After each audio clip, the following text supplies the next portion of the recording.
Olá, meu nome é Marlon Martins, esse é o canal Vanitas. Seja muito bem-vindo.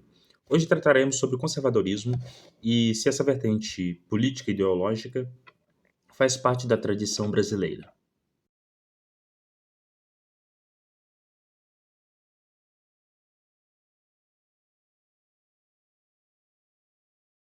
O conservadorismo dista do período pós-Revolução Francesa com a figura de Edmund Burke, pensador inglês, que, ao analisar o fenômeno da Revolução Francesa e a irresponsabilidade inerente aos atores daquele movimento, desenvolve sua teoria política, sua visão de mundo sobre como as coisas deveriam ser conduzidas politicamente e socialmente.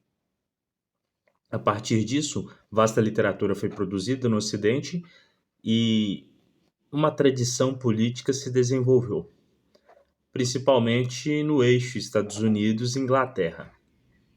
Bom, a construção teórica de David Hume, de Edmund Burke, se baseia em David Hume, que foi um cético por excelência e alguém que via com muita desconfiança todo tipo de radicalismo, não importa de que natureza fosse, e, portanto, esse tipo de ceticismo e visão crítica quanto às soluções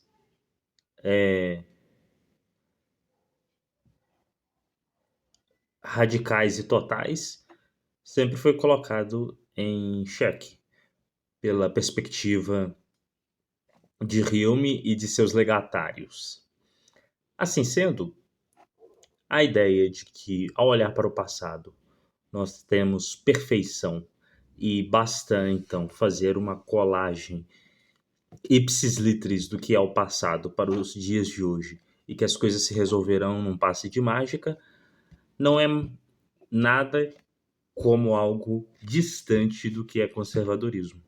Conservadorismo, na verdade, vai dizer e defender que as coisas como estão não estão boas, mas estão boas o bastante.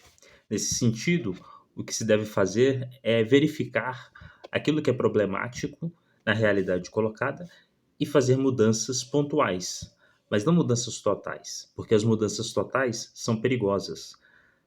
A ideia de redenção mediante ativismo político é absurda da perspectiva conservadora.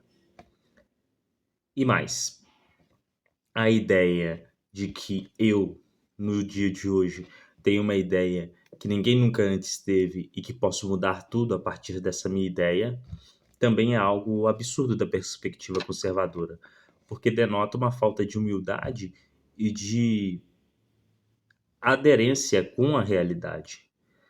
Eu, um indivíduo, não posso inventar a roda. A roda já foi inventada, então quer dizer, uma perspectiva ponderada, moderada e que considera os feitos daqueles que vieram antes e firma compromisso com aqueles que virão depois é o que trata, em síntese, o que é o conservadorismo. Muito bem, dito isso, pensando então na não adesão a propostas revolucionárias, nas mudanças graduais, o conservadorismo esteve no Brasil? Ou faz parte da tradição política brasileira? Mais ou menos.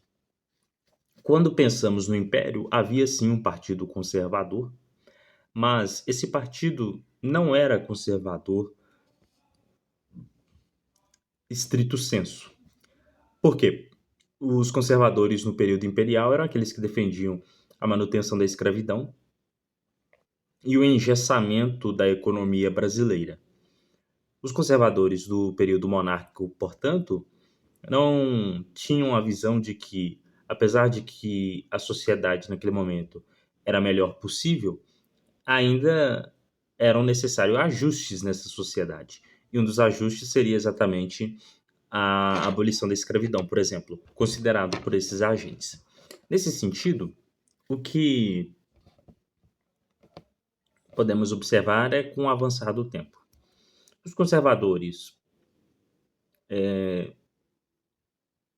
aconteceram, então, tendo em perspectiva esse alicerce teórico por mim elencado no início? Sim. Houve um partido no Brasil muito conhecido por aqueles que conhecem um pouco da história do Brasil, que foi a UDN, e na figura de Carlos Lacerda e seus discursos impressionantes e muito eloquentes, desenvolveu uma tese, uma forma de atuação política que era conservadora e resistente a um ideal de ingerência autoritária e não comedida por parte de Getúlio Vargas e outros agentes na esfera política nacional. Havia um discurso moralizante de ética e de transparência que fazem sentido de uma perspectiva conservadora. Com o avançar do tempo, isso ficou meio perdido devido ao regime militar e o engessamento de qualquer possibilidade de discussão mais robusta e profunda e transparente. E com o fim do regime militar, devido à tomada por parte da academia daqueles com viés progressista, essa corrente de pensamento ficou mais marginalizada no debate.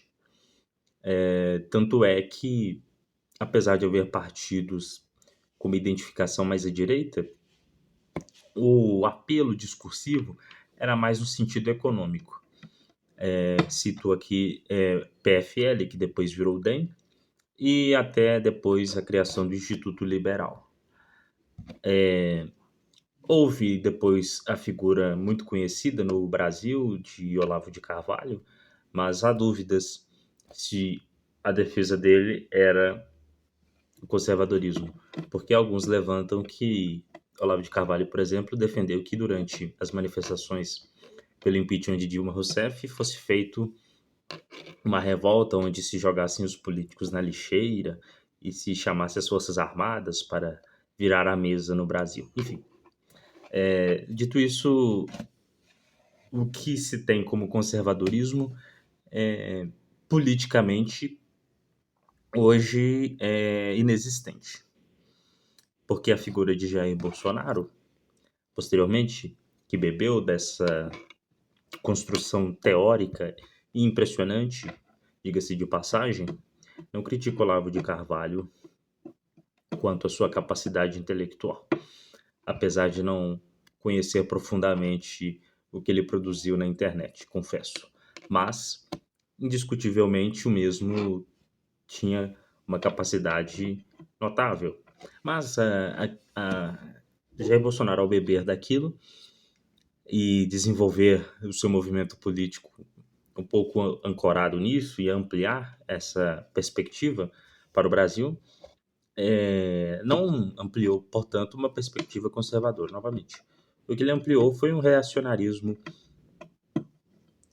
rasteiro, superficial, de tempos idílicos inexistentes do período militar no Brasil.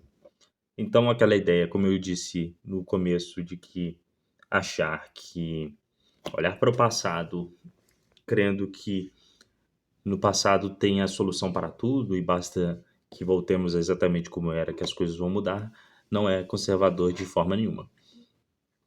Então, portanto, não há uma perspectiva conservadora robusta no Brasil.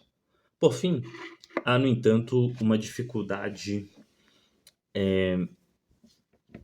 indiscutível.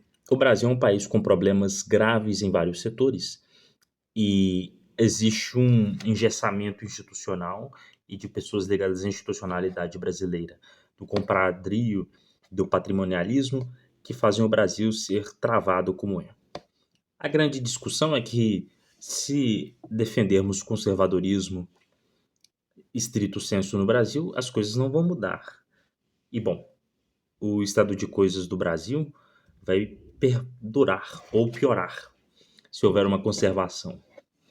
Então, talvez o caminho para o Brasil sejam mudanças mais robustas, mais agressivas, que talvez fujam daquilo que poderia ser considerado conservador, estrito sensu.